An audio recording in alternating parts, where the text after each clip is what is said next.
সিলেটের জমিনে গুরু গোবিন্দ মুসলমানের সন্তানকে জবাই করে কাওয়াকুলিকে বিলিয়ে দিয়েছে। শেখ বোরহানউদ্দিন সিলেটের জমিনে ডাক দিয়েছে, আল্লাহ আমি তোমার কাছে নিয়ত করেছি, মান্নত করেছি, যদি তুমি আমাকে একটা ছেলে দাও তোমার রাস্তা গরু জবাই করে দেব। তুমি আমাকে ছেলে দিয়েছ, সন্তান দিয়েছ, আমি মান্নত আদায় করেছি। কাকে নিয়ে গুরু গোবিন্দর কুয়ার মধ্যে ফেলে দিয়েছে, গুরু গোবিন্দর কুয়ার মধ্যে ফেলে দিয়েছে। অপরাধ করলে কাকে করছে? আমি করি নাই, আমার ছেলেটাকে কাওয়াকুলিরে বিলিয়ে দিয়েছে। বিচারটা রাখছে কার কাছে? আল্লাহর কাছে।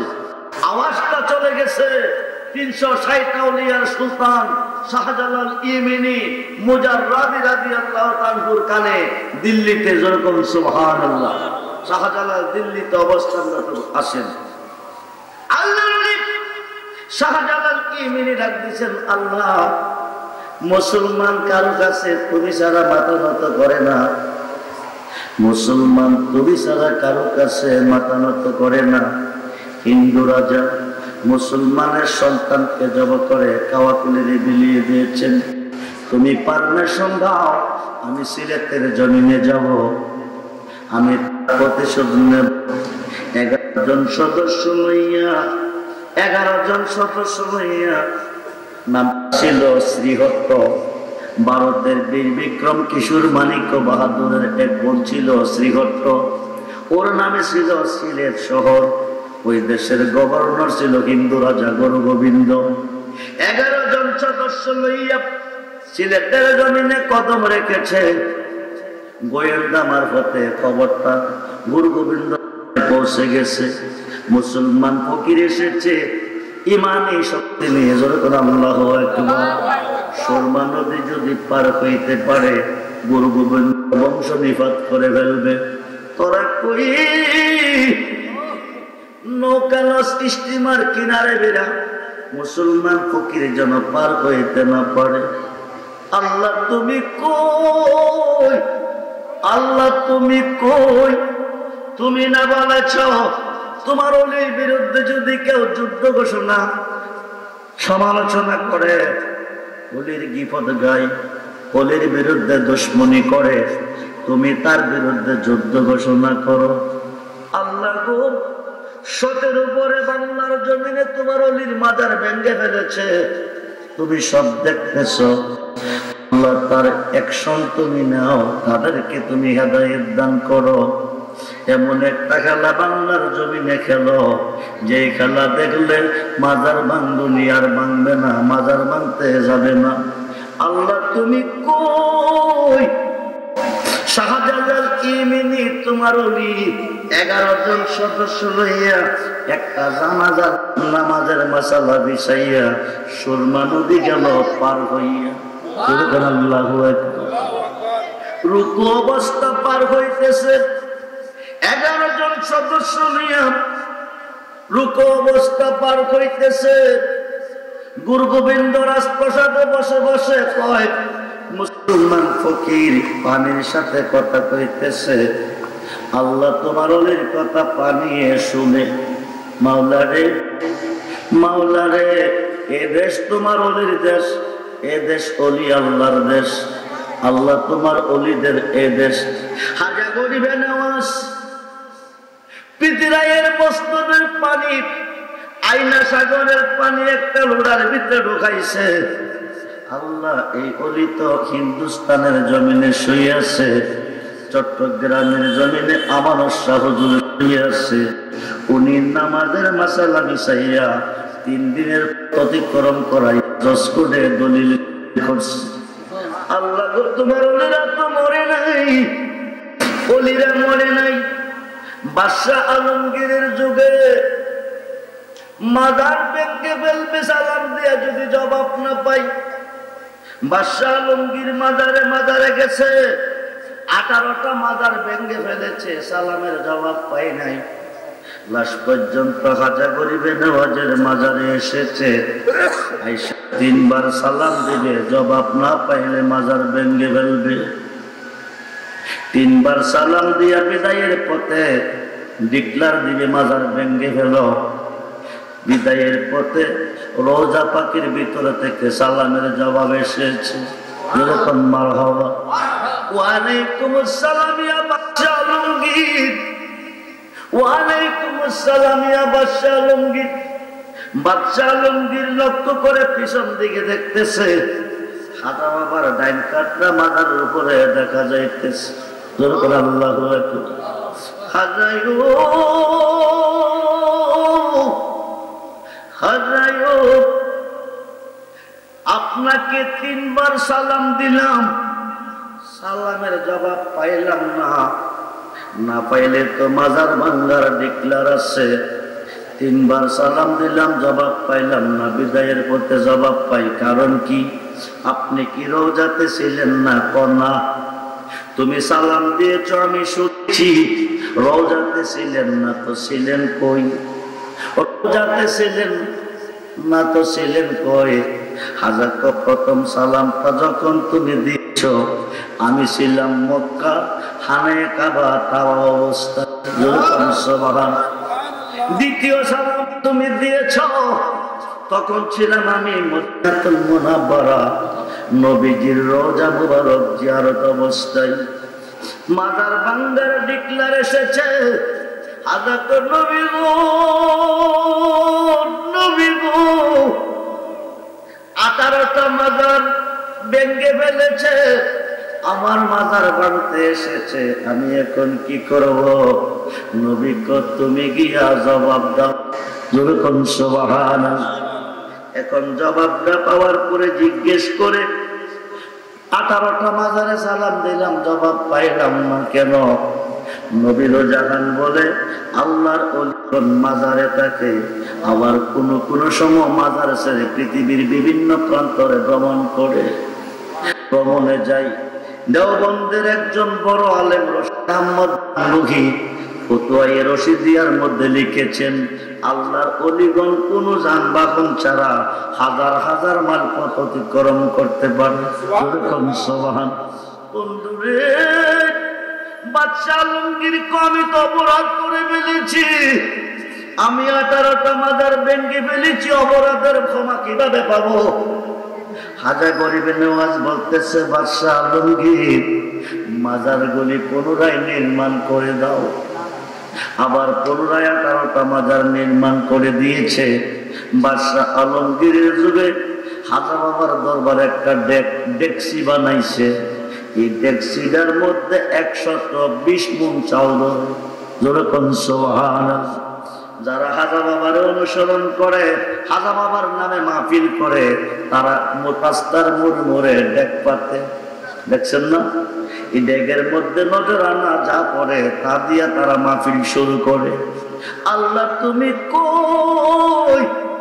হাজা গরিবে নওয়াজরে দিয়ে 18টা মাজার আবার পুনরায় বাদশা আলমগীরের মাধ্যমে নির্মাণ করাইছো। এই দেশে এমন একটা খেলা তুমি খেলো, যার মাধ্যমে যতগুলি মাজার ভাঙ্গা হয়েছে ঈদের মাজার, এটি যেন পাথরে পরিণত হয়। যখন আল্লাহু আকবার। এটি যেন পাথরে নির্মাণ হবে, হবে বিশ্বাস রাখেন। ওলিরা তো মরে নাই। গুরু গোবিন্দ সুরমা নদী পার হইয়া বাবা শাহজালাল চলে গেছে রাজপ্রাসাদের কাছে। সদস্য 11 জন। ডাক দিয়ে তোমাদের মাঝে এমন কেউ আসনি 40 দিন পর্যন্ত ফজরের নামাজ কায়জা হয় নাই। একদিন দাঁড়াইছে, আমি আসি, আজান দাও। আল্লাহু আকবার, আল্লাহু আকবার, আল্লাহু আকবার, আল্লাহু আকবার। আজান দিতেছে, 4 তলা 5 তলা চূর্ণ হইয়া পড়তেছে। জোর করে আল্লাহু আকবার। গুরু গোবিন্দ রাজার রাজপ্রাসাদ ভেঙে পড়ে গেছে। জিনির আজানের ধ্বনিতে গুরু গোবিন্দ রাজার বিল্ডিং চূর্ণ বিচূর্ণ হয়ে গেছে। উনি মোরার বনে শায়িত আছে। উনার মাজারটা খুবই আর প্রশ্নে। অলিগণ জিন্দা থাকলে পাওয়ার তাকে একবার, বিদায়ের পরে পাওয়ার বাগে 70 বার, খুব মনোযোগ। মোরার বনে নিয়ত করে গেছে উনি ইন্তেকাল করলে উনাকে দাফন করবে মোরার বনের জমিনে, উনাকে দাফন করবে মোরার বনে পূবে আর পশ্চিমে। কেমনে? কথা বলেন কেমনে? পূবে আর পশ্চিমে, পূবে আর পশ্চিমে। উনি ইন্তেকাল করলো, কবরটা পূর্ব পশ্চিমে করতে গেল, এরা দেয় না, উত্তর দক্ষিণে করতে হবে, পূর্ব পশ্চিমে করা যাবে না। উত্তর দক্ষিণে করছে। সিপাহী সালার নাসিরউদ্দিন আউলিয়াকে ওনার রওজাতে শোয়াইছে। ওনার রওজাতে শোয়াইয়া উপরে উঠে গেছে, গ্রুম গ্রুম গ্রুম গ্রুম আওয়াজ হইতেছে। ওইখানে যারা প্রেজেন্ট ছিল তারা বলতেছে কিয়ামত বুঝি শুরু হয়ে গেছে। কবরটা যতটুক দৈর্ঘ্য, যতটুক প্রস্থ ছিল, ততটুক নিয়ে অবস্থানে হয়ে গেছে। কেউ ফিরাইতে পারে নাই, কেউ ফিরাইতে পারে নাই। মাদার অবস্থানে এখনো আছে, এখনো আছে। শাহজালাল ইমিনি জমিনে বসে বসে আল্লাহকে স্মরণ করে, লা ইলাহা লা ইলাহা লা ইলাহা লা ইলাহা ইল্লাল্লাহ। গুরু গোবিন্দ গিয়া কার জমিনে বইয়া কার গান গাছ? বাবা শাহজালাল যার জমিনে বইছি তার গান গাই। তে কেডা? আল্লাহ। গুরু গোবিন্দ ভগবান ছাড়া কিছু বুঝি না, আল্লাহ পাইলে কই? ভগবানের কথা কইবি নি, কোনা কইলে কি করবি? পেট্রোল ডালবো, আগুন লাগাবো, তরে ঘুরে ছাই করে দেব। বাবা শাহজালাল বলতেছে তাইলে দেখ আগুন লাগা, কারে কে ফুরে? এবার আগুন লাগাইছে পড়তো শাহজালালকে, আগুন দৌড়াইতেছে পড়তো গুরু গোবিন্দ। গুরু গোবিন্দ দৌড়াইয়া জ্যোতিষের কাছে গেছে, গিয়া কইতে জানে বকিরাইছে, কি জানে কইতেছে পেট্রোল জ্বালছি তারে বুঝতাম, আগুন ধরতেছে আমারে বুঝতাম। এবার গুরু গোবিন্দ জ্যোতিষের তো জান বাঁচাইয়া যা, জান বাঁচাইবার জন্য যাবে কই? আল্লাহর ওলিরে ফাঁকে দিয়া যাওয়ার জায়গা পৃথিবীতে নাই। 20টা চক্ষু প্রত্যেকটা মানুষের আছে, আল্লাহর ওলিদেরও আছে। জাকিরি চক্ষু বন্ধ করছে, বাতিনি চক্ষু খুলে গেছে। এক একটা চোখের পাওয়ার হাজার হাজার মাইল পথ অতিক্রম করে। বাবা শাহজালাল রাস্তার পাশে চক্ষু বন্ধ করে বসে আছে। গুরু গোবিন্দ গিয়া সাপরিয়ার কাছে কইতেছে, রাষ্ট্রটা দিয়া যাবো, যা চাইবি তা পাইবি, কিন্তু ফকিরটারে তারাইয়া আমারে পার কইরা দে। সাপরিয়া সাপের বাক্সের ভিতরে হামাইছে, দুইজনে কান্দে নিছে, নিয়ে যাইতেছে। গুরু গোবিন্দ হরে রাম ভগবান ভগবান, হরে কৃষ্ণ হরে রাম কইতেছে। এইভাবে ভগবানকে ডাকতেছে, ভগবানকে স্মরণ করতেছে। শাহজালাল ইমিনি মুজাররাদি রাদিয়াল্লাহু তাআলা চক্ষু বন্ধ করে বসে আছে। বন্ধুরে, গুরু গোবিন্দ তো 12 শক্তি, ফকির তার 12 শক্তি, একদম নিকটবর্তী, একদম নিকটবর্তী রাও করিস না। কাছাকাছি গিয়ে ডর নাই ভয় নাই, চক্ষু বন্ধ আছে দেখতো না। সামনে যখন গেছে বাবা শাহজালাল চক্ষু বন্ধ রেখা ডাক দিছে, গুরু গোবিন্দ আমারে ফাঁকি দিয়া যাস সুবহানাল্লাহ। গুরু গোবিন্দ কিরেশা করিয়া স্বপ্ন বলে বন্ধ দেখলো কেমনে? বাইরিয়া দেখ এখনো চোখ বন্ধ আছে, সুবহানাল্লাহ, এখনো চোখ বন্ধ আছে। গুরু গোবিন্দ দাঁড়াইছে, বাবা শাহজালাল চোখের কবাট খুইলা চাইছে, গুরু গোবিন্দ ফিনিশ। কই যে গেছে কোনো খবর নাই। ইসলাম প্রতিষ্ঠিত হয়ে গেল বাবা শাহজালালের মাধ্যমে, শাহজালাল ইমিনির মাধ্যমে সিলেটের জমিনে। খাজা গরিবে নওয়াজ আইনা সাগরের পার আস্তানা গাড়ছে, 14 জন মুসলমান, 360 জন ব্রাহ্মণ, 360টা মন্দিরে আজান দে, এরা উলুলি দে, ব্রাহ্মণ বলি উলুলি দে, মুসলমানে আজান দে, ব্রাহ্মণ বলে বিচার রাখছে হুজুর কই থেকে জানে ফকির এসে কি জানে, কয় আমরার বাইককে বল হয়, আমরা রাখেন এরারে দৌড়ান, অথবা এরা রাখেন আমরারে দৌড়ান। তাই নাকি বলি, তাই নাকি বলেছি। মহারাজ তৃতীয় একটা কাম কর, নদীতে পানি তো আইলে না করবি, পানি না পাইলে বাধ্য হইয়া চলে যাইব। এই খবরটা আয়সা কুতুবউদ্দিন বখতিয়ার কাকি হাজা গরিবে নওয়াজকে জানাইছে।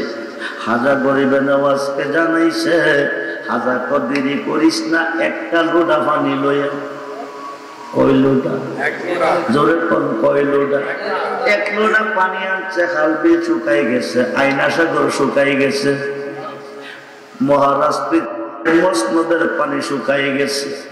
নারীগণ শিশু বাচ্চা দুধের বাচ্চা কুলে লইয়া হাজা বাবার কাছে আইতেছে। আয়া সিলিন্ডার, কলসিতে পানি নাই, নদীতে পানি নাই, টিউবওয়েলে পানি নাই, হাল বিলে পানি নাই, বুকে দুধ নাই। যেরকম সুবহানাল্লাহ। বাবাজি পানির ব্যবস্থা করো। হাজা একটা কাম করো বলে কি, আমি যেই মালিকের অনুসরণ করি তোমরা ওই মালিকের অনুসরণ করবানি। ও রাজি, তাইলে পানি পাইবা। বিদায় দিছে। এবার কজারে দেরি করিস না, লোডার পানিটা নিয়ে সাইরা দে। এক লোটা পানি সাইরা দিছে, হালবিল বলপুর হয়ে গেছে। যেরকম সুবহানাল্লাহ। এখন যাবে কই? এখন কই? 360 জন ব্রাহ্মণ আসছে। আইসে তো বাবাজি ভুল করলে আমরা করছি, আমাদের সন্তানগুলি কোনো ভুল করে নাই, আপনি পানির ব্যবস্থা করেন। পানি দিছে, পানি হয়ে গেছে, হালবিল নদী ভরপুর হয়ে গেছে। এখন মহারাজ তৃতীয় জাদুগিরকে দাওয়াত করছে, যা চাইবি তা দিব। মুসলমান ফকির তারে তারাই তৈব, মুসলমান ফকির তারাই তৈব। এবার জাদুগিরেরা 80 মণ 90 মণ ওজনের পাথর, বড় বড় জাদুর পাথর পাঠাইছে হাজা বাবাকে ধ্বংস করার জন্য। ইসমে আজম তেলাওয়াত করে হাজা একটা রেখা টান দিছে, রেখাটার মধ্যে চক্ষু বন্ধ করে বসে আছে। 80 মণ 90 মণ ওজনের পাথর দ্রিম দ্রিম বাড়ি খাইতেছে। ডাক্তার পর্যন্ত আইসা পাথর সিলিন্ডার জোর করে আল্লাহু আকবার। বন্ধুরে লাখ লাখ কোটি কোটি অজগর সাপ পাঠাইছে, সাপগুলা পানা ধরে আছে, খাদারে খাইতো। সাপগুলি আইসা সাপ সিলিন্ডার হয়ে গেছে। জোর করে আল্লাহু আকবার। খাদা চক্ষু বন্ধ করে বসে আছে, চক্ষু বন্ধ করে বসে আছে। এই দিক দিয়া কোটি কোটি পাখি আকাশ পথে বাড়াইছে, পাখিগুলি চিল্লাইতেছে। হাজা বাবার পায়ের খরমটা টান দিয়া বলছে, তুই যদি আমার পায়ের খরম হয়ে থাকো তাইলে পাখি দিয়ে জমাই আমার কাছে আনো। সবটি পাখি এনেছে। এবার ব্রাহ্মণ গুলি আইসা মুসলমান হয়ে গেছে। ও বন্ধু মনোযোগ, এইবার মহারাজ পৃথিরাই বলতেছে, দেশটা ফকিরের পক্ষে নিয়ে গেছে। সবকিছু সিলিন্ডার, জাদুগির সিলিন্ডার, ব্রাহ্মণ গুলি সিলিন্ডার, হাজার ফকিরের পক্ষে চলে গেছে। দুলালি একটা বন্দুক হাতে বাকি রইবার আগে জ্যোতিষের কাছে গেছে। জ্যোতিষ একটাই কাজ আছে, এদের শক্তি যদি ধ্বংস করতে চাও একটা খেলা খেলতে হবে। বলে কেমনে? যুবতী সবচেয়ে সুন্দরী রূপসী একটা নারী, একটা যুবতী মেয়ে সাজাইয়া পাঠাও। যদি ফকিরটা মেয়েটার প্রেমে আটকাইব তাইলে তার ইমানি শক্তিটা নষ্ট হইয়া যাইব, তাইলে তুমি জয়, নাইলে হবে পরাজয়। এবার হাজা মহারাজ পৃথিরাইয়ের মেয়েকে সাজাইয়া বইলা দিছে, জোরে বলে কৌশলে, যেমনে পারো সেমনে তোর প্রেমে তারা আটকাইবি। মেয়েটা ডেস দিতেছে, নাচতেছে, নাচতে নাচতে খাজা বাবার কাছে গেছে। হাজার চক্ষু বন্ধ করে বসে আছে, হাজার কাছে গিয়ে আর নাচতে পারে না। জোর করে আল্লাহু আকবার। এবার হাজারটাই ডাক দিয়ে নাচো নাচো, কিন্তু মেয়ে নাচতে পারে না, নাচার মতো কোনো শক্তি নাই। হাজা বাবা নজর দিছে, মেয়েটা 30 পারা কোরআনের হাফেজ হয়ে গেছে। জোর করে আল্লাহু আকবার। বন্ধুরে, এইবার মহারাজ তৃতীয় বন্দুক হাতে নিছে, দূর থেকে গুলি করে ফকিরটারে মারবে। বন্দুক নিয়ে যাইতেছে, মা কফুর যাস কই দেশটারে ফকিরটা নষ্ট কইরা ফেলাইছে, আম্মা গো সব তার পক্ষে চলে গেছে, তারা ফায়ার কইরা মারবো, গুলি কইরা মারবো। মা কফুর পারতি না, বিত্রেয়া বিত্রেয়া পুতে বিত্রে আয়ে না, মা কফুর যাইস না, বাকিরে গেলে তুই অন্ধ হয়ে যাবি। যেরকম সুবহানাল্লাহ। এবার একটা ট্যাঙ্ক ভিতরে আরেকটা বাকিরে, এখন আইতেও পারে না যাইতেও পারে না। মা কো কিরে ভর্তি হয়েছে, কলা চোখে দেখি না। যেরকম সুবহানাল্লাহ। আল্লাহর ওলিদের বিরুদ্ধে কলম ধরিও না, দুশ্মনী করিও না। জামানার মুজাদ্দিদ মহিউসুন্নাহর বিরুদ্ধে কলম ধরলে জান বাঁচবে না। খুব মনোযোগ। সন্তান দেওয়ার মালিক কে? জোরে বলুন মালিক কে? সন্তান দেওয়ার মালিক কে? জবাব দিবেন আল্লাহ। বিয়ে হয়েছে হাজার হাজার লাখ লাখ নরনারীর, 10 বছর 12 বছর 20 বছর অতিবাহিত হয়ে গেছে, কোনো সন্তান নাই। ডাক্তার দিয়ে অনেক পরীক্ষা করছে, চেক আপ করছে, কোনো সন্তান নাই। বাবার রেজবির কাছে এসে আরজি রাখছে, সন্তানটা ছেলে হবে না মেয়ে হবে। মেয়ে হলে মেয়ের নাম লেখছে, ছেলে হলে ছেলের নাম লেখছে। রূহ জগতে রয়ে গেছে, দুনিয়াতে আসলে নাম হবে, কিন্তু রূহ জগতে থাকতে বাবা রেজবি সন্তানের নাম দিয়ে দিছি। যেরকম সুবহানাল্লাহ। 10 দিন পরে 10 সন্তানটা দুনিয়াতে এসেছে, নামটা রাখবো কি? বাবা তো কাগজে লেখা দিচ্ছে। এখন সন্তানটা মেয়ে আইছে, কাগজটা হইলে মেয়ের নাম লেখছে। যেরকম সুবহানাল্লাহ। সন্তানটা ছেলে এসেছে, কাগজটা খোলার পরে ছেলের নাম পেয়েছে। খুব মনোযোগ। বন্ধুরে, আল্লাহ তুমি কই? ওলিদের জবান তোমার জবান, ওলিদের কাজ তোমার কাজ, ওলিদের হাত তোমার হাত, ওলিদের চোখ তোমার চোখ। তুমি নিজে বলেছ, তাইলে আজকে ওলিদের মধ্যে এত বড় তুফান, ওলিদের মাজার গুলি ভাঙতেছে, তুমি কি দেখো না? আল্লাহ তুমি একটা খেলা খেলো, মাজার ভাঙতে যারা যাইব তারা যেন ফিরাইতো না পারে। তাইলে কিয়ামত পর্যন্ত আর মাজার ভাঙতে কেউ যাইতো না। কারণ এই সুযোগটা আল্লাহ দিছে কিরে জানেননি? আল্লাহ তো একদিন আমি হিসাব নিব, ওই দিন পাশে কেউ থাকবে না, বিচার হবে কর্ম অনুসার বাদী মনোয়ার, বিচার হবে কর্ম অনুসার। নাসিল আকাশে জমিন হাওয়া আর মাটি পানি, সর্বময় ছিল শূন্যকাল। শূন্যকাল কাদের গণিত অচেতন ছিলেন তিনি, ভাবতেন না সে আপন সমাচার বাদী মনোয়ার। বিচার হবে কর্ম অনুসার। আমার দোষে আমি দোষী, তাই তো গলায় লাগলো ফাঁসি। আসলে বাবা রেজবির বিরুদ্ধে যারা চলে গেছে, রেজবির হুকুমের বাকিরে আদেশের বাকিরে যারা চলে গেছে, চলে গিয়ে ওর রেজবি দাবি করে, এরা রেজবি নাই, এরা ডিলেট হয়ে গেছে। বাবা রেজবির শান কত যে মহান, বাবা রেজবির শান কত যে মহান, দেখবে ময়দানে মহাশরে, মুসিবতের ময়দান। মোল্লা কো যা করে আল্লাহ করবো, অলি করবো কি? মোল্লা কো যা করে আল্লাহ করবো, নবী করবো কি? হাসরের মাঠ, মিজানের ঘাট, যেখান থেকে নিষেধ হবে জান্নাতি জাহান্নামী, সেই ঘাটে যায় দেখবেন নবীজির কোঠে, নবীজির কোঠে একদল বড় বড় গুনাহগার গুনার ঘাটটি নিয়ে দাঁড়িয়ে, গুনার ঘাটটি নিয়ে দাঁড়িয়ে আছে। জমিনে গুনাহ করে কাঁদছে, আল্লাহ রহমান তাকান নাই, রাহিম দয়া করে নাই, গাফফার মাফ দেয় নাই, আর তো কোনো আল্লাহ নাই। নিম্নকোর্ট দেয় নাই, জজকোর্ট দিবে, জজকোর্ট দেয় নাই, হাইকোর্ট দিবে, হাইকোর্ট দেয় নাই, সুপ্রিম কোর্ট দিবে, সুপ্রিম কোর্ট না দিলে মরণ ছাড়াও পাই নাই। আল্লাহ যারে মাফ দিবে না। রাসূল বলেন সিয়াসিত্তার 6টা হাদিসের মধ্যে একটা হাদিস ইবনে মাজাহ, রাসূল বলেন শাফাআতিলি আহলিল কাবাইরি মিন উম্মতি। বলুন ইয়া রাসূলুল্লাহ, এই বড় বড় গুনাহগারকে আমি রাসূল হাতে ধরে টেনে টেনে জান্নাতে দিয়ে দিবে। আল্লাহর ওলিরা কি করবে? বুখারী শরীফের সূরার মধ্যে এসেছে ইয়াশফাউ ইয়াউমাল কিয়ামাতে সিত্তাতুন, হাসরের মাঠে 6 শ্রেণীর লোকের হাতে শাফায়াতের ভার দিবে। প্রত্যেকটা শ্রেণীর লোক কোটি কোটি গুনাহগারকে পার করে জান্নাতে নিবে। মিশকাত শরীফ বাবু শাফায়াতের মধ্যে এসেছে ইয়াশফাউ ইয়াউমাল কিয়ামাতে সালাসাতুন, হাসরের মাঠে 3 শ্রেণীর লোকের হাতে শাফায়াতের ভার দিবে।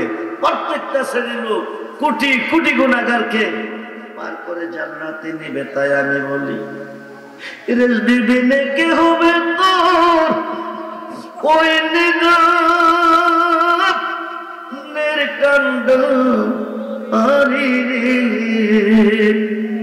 সারো রেজবি নামের তোরি রে সারো রেজবিনা আহমের তোরি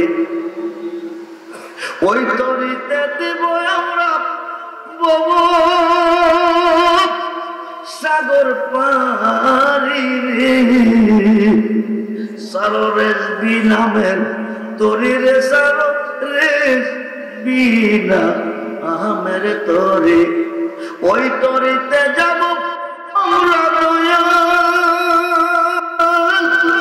নবীর বাড়ি রে ওই তরিতে যাব আমরা দয়াল নবীর বাড়ি রে সারো রেজবি নামের তোরি রে সারো রেজবিনা আহমের তোরি আই মা আই মা আই মা আই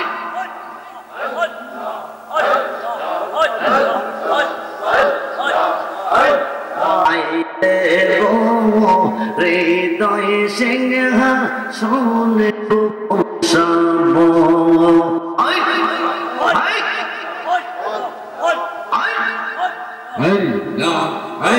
আমার রেজবি চন্দ আইলে গো আমার দয়াল চন্দ আইলে গো হৃদয় সিংহ সোনে গো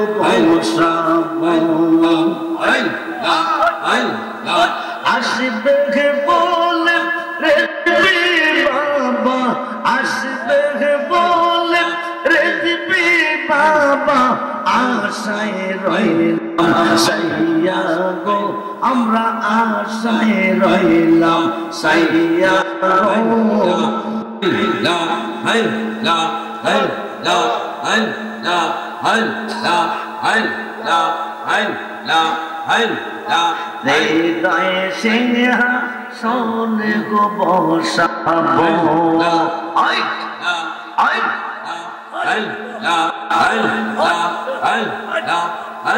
আমার রেজবি চন্দ আইলে গো আমার সদরুল চন্দ আইলে গো হৃদয় সিংহ সোনে গো বসাবো আই আই আই আই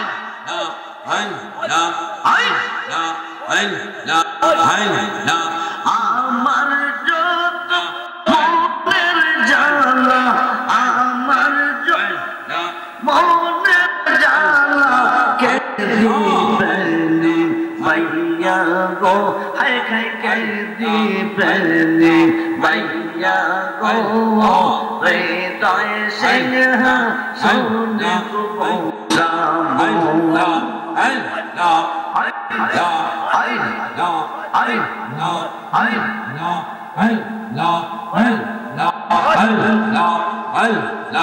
আসলে লইয়া কোলে আসলে লইয়া কোলে নগরের রাম গো আমরা নগরের রাম গো হৃদয় সিংহ সোনে বসাবো আই আই আই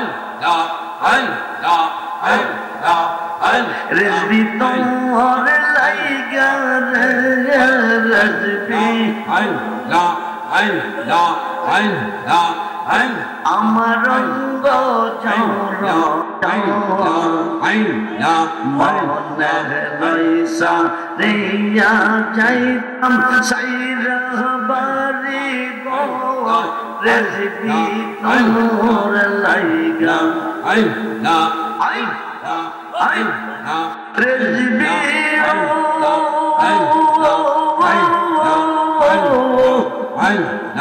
গৌহীন জঙ্গলার মাঝে গৌহীন জঙ্গলার মাঝে আমার কান পাইও নাই মোর বান্ধব নাই রেখে রইবে খবর রেজবি নাই গেল আমার রঙ্গ জর জওয়ান মনের লইসা নিয়া যাইতাম সাইরা বাড়ি গোর রেজবি তোর লাইগা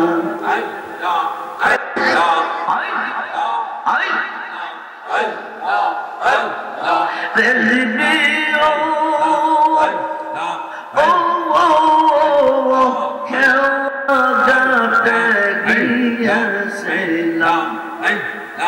পারে গো এইবার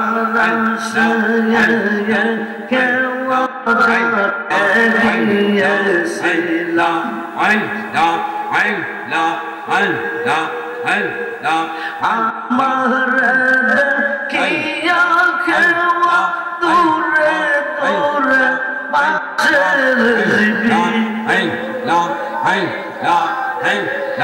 রেজবি তোর লাইগা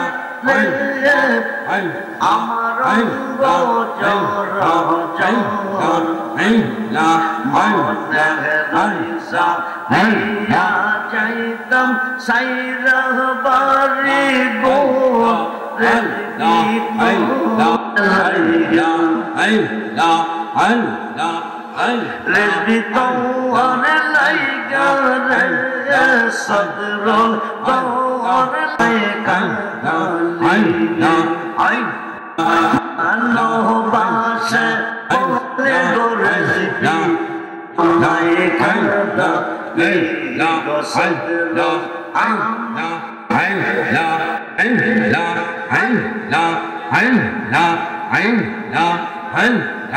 ভালোবাসা করে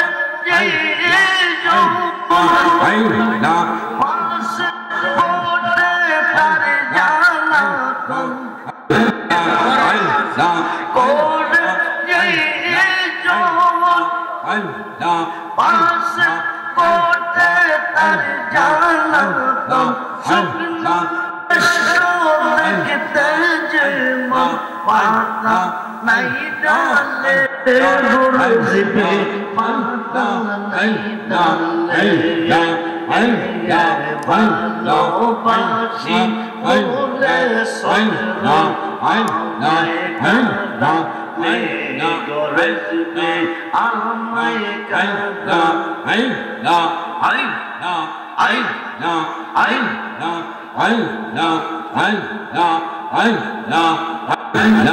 ভালোবাসার একই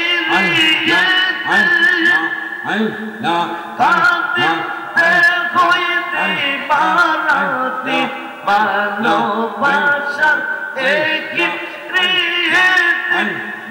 কাঁদিতে হইতে বারাতি তবু নামের মালা গেতি পরে ভগনে গো রেজবি আমায় কাঁদা গো রেজবি আমায় কাঁদা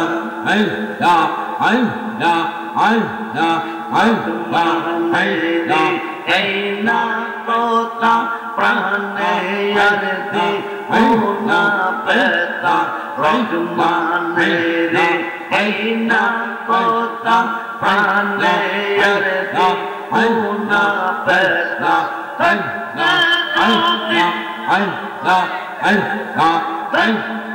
যদি না পাই চাই না মরে গোদয়া চাই না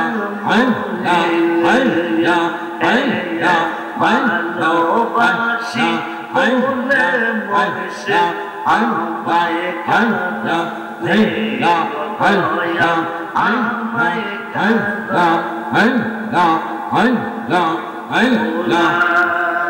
ইলাহা ইল্লাল্লাহ মুহাম্মাদুর রাসূলুল্লাহ সাল্লাল্লাহু আলাইহি ওয়াসাল্লাম। কাল পরকাল কবর হাসর মিজান ফুলছেরা যিনি পার করবে তিনি নবী মুহাম্মাদুর রাসূলুল্লাহ সাল্লাল্লাহু আলাইহি ওয়াসাল্লাম। যিনি ব্যতীত দরদি ইহকাল পরকাল কবর হাসর মিজান ফুলছেরা পার করার মতো কাউকে পাবেন না। তিনি হচ্ছে নবী মুহাম্মাদুর রাসূলুল্লাহ সাল্লাল্লাহু আলাইহি ওয়াসাল্লাম। বড় বড় গুনাহগারকে নবীজি পার করবে, যাদেরকে আল্লাহ মাফ দেয় নাই, তাদের নবীজি পার করবেন। যাদেরকে আল্লাহ মাফ দেয় নাই, বুখারী শরীফের সনদের মধ্যে আছে, মিশকাতের বাবু শাফায়াতের মধ্যে আছে, এদেরকে আল্লাহর ওলিগণে পার করবেন। তার মধ্যে জামানার মুজাদ্দিদ মহিউস সুন্নাহ শেরে গাজী আল্লামা আকবর আলী রিজভী রাদিয়াল্লাহু তাআলা আনহু একজন। কোটি কোটি গুনাহগারকে পার করে জান্নাতে নিবে। জান্নাত হাসরের মাঠ কায়েম হবে যারা নবীর প্রেমিক হবে, নবীর উম্মত হবে, ঈমানদার হবে। আল্লাহ বলবে, দোস্ত আপনি দেরি করেন না, আপনি আপনার উম্মতকে নিয়ে জান্নাতে চলে যান। নবী বলবে, আমার উম্মত জান্নাতে যাবে না, আমার উম্মত জান্নাত চাই না। আল্লাহ বলবেন, দোস্ত বলেন কি, আপনার উম্মতের জন্য জান্নাত বানাইছি, এরা জান্নাতে যাবে না তো যাবে কই, চাই না তো চাই কি? আল্লাহ নবী বলবেন, সাবআ সামাওয়াতি ওয়াল আরদি, সাত আসমান সাত জমিনের মিস্ত্রি তুমি কত সুন্দর করে সাজিয়েছো।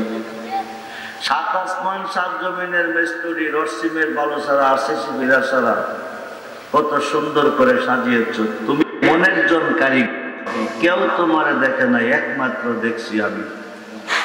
আমার উম্মত তোমাকে দেখতে চাই। সুবহানাল্লাহ বলেন। হাসরের মাঠে এক নজর দেখা দাও। আমার আল্লাহ নুরানি পর্দা উঠিয়ে নিবে, এক নজর দেখা দিবে। নুরানি পর্দা উঠিয়ে নিবে, এক নজর দেখা দিবে। এক নজর তাকাবে, লাখো লাখো বৎসর, কোটি কোটি বৎসর কেটে যাবে। কিসের দুজক কোনো খবর থাকবে না। হাসরের মাঠ হবে, মিজানের ঘাটে নবী দাঁড়াবে, সোয়াত করে সূর্য আসবে, 50,000 বৎসর দাঁড়া করে রাখবে। সূর্যের তাপে মগজ গলে গলে 70 লাখ পশিনার সাগর হবে। এই শাস্তি আল্লাহর দেওয়ার কোনো দরকার নাই। গোরামারের জমিনে দুইজনের মধ্যে ঝগড়া হয়েছে, কে দোষী কে গুণী। নিম্ন কোর্টের হাকিম ঘটনাস্থলে নাই, জজ কোর্টের হাকিম নাই, হাইকোর্টের হাকিম নাই, সুপ্রিম কোর্টের হাকিম নাই, দোষ গুণ দেখে নাই। বিচারের কোর্টে সাক্ষীর প্রয়োজন। আমার আল্লাহর সাক্ষীর কোনো প্রয়োজন নাই, তিনি অন্তর্যামী। আজকে বাবা রেজবির স্মরণে কুমিল্লা জমিনে কয়জন আসছে, কয়জন আসে না, কে কোন পক্ষে, কে পক্ষে, কে বিপক্ষে আল্লাহ জানে কিনা? বাংলার মুসলমান কয়জন দেখিস, কয়জন দুদুকি আল্লাহ জানে কিনা? জানে। সাক্ষীর কোনো দরকার নেই। মরার পরে কইতে পারে, তোরা বেগেস্তি বেহেস্তে যা, তোরা দুদুকি দুদুকে যা। কেন তিনি 50,000 বৎসর দ্বারা করে রাখবে? একটাই কারণ, যার হাতে সাজাইলেন বিশ্বভুবন, সেই নবীর শান কত যে মহান, করিতে প্রমাণ, সাজাইবে মাঠ, লটকাইবে মিজান। আমরা সেই নবী চাই কি চাই না? মহান তুলে দেখান, চাই কি চাই না?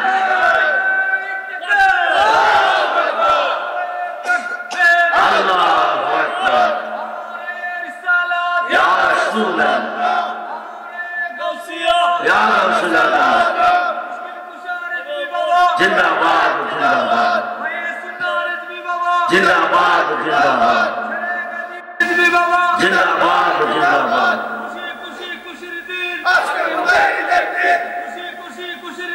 আজকে মোদের ঈদের দিন নিজের সন্তান জন্ম নিছে, যে সন্তানের হাসরের দিন ফুটবুল্লাহ পরিচালিত না, যেভাবে জন্ম দিছে এভাবে ফুটবুল্লাহ স্বীকার করতো না হাসরের মাঠে। সেই পুত্রের জন্য সুন্দর করে একটা কেক কাটেন জন্ম তারিখে, জন্মবার্ষিকী পালন করেন।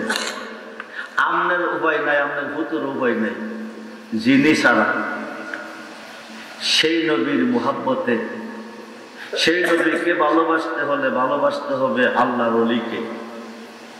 আল্লাহর ওলিদের মধ্যে বাবা রেজবি একজন, ওনার ভালোবাসায় এই মাহফিলটার জন্য শুভ জন্ম উপলক্ষে এই মাহফিলটা কি এই বছর শেষ?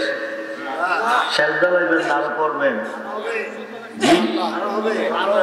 নাকি এই বছর শেষ? না যতদিন দুনিয়া আছে ততদিন চলবে।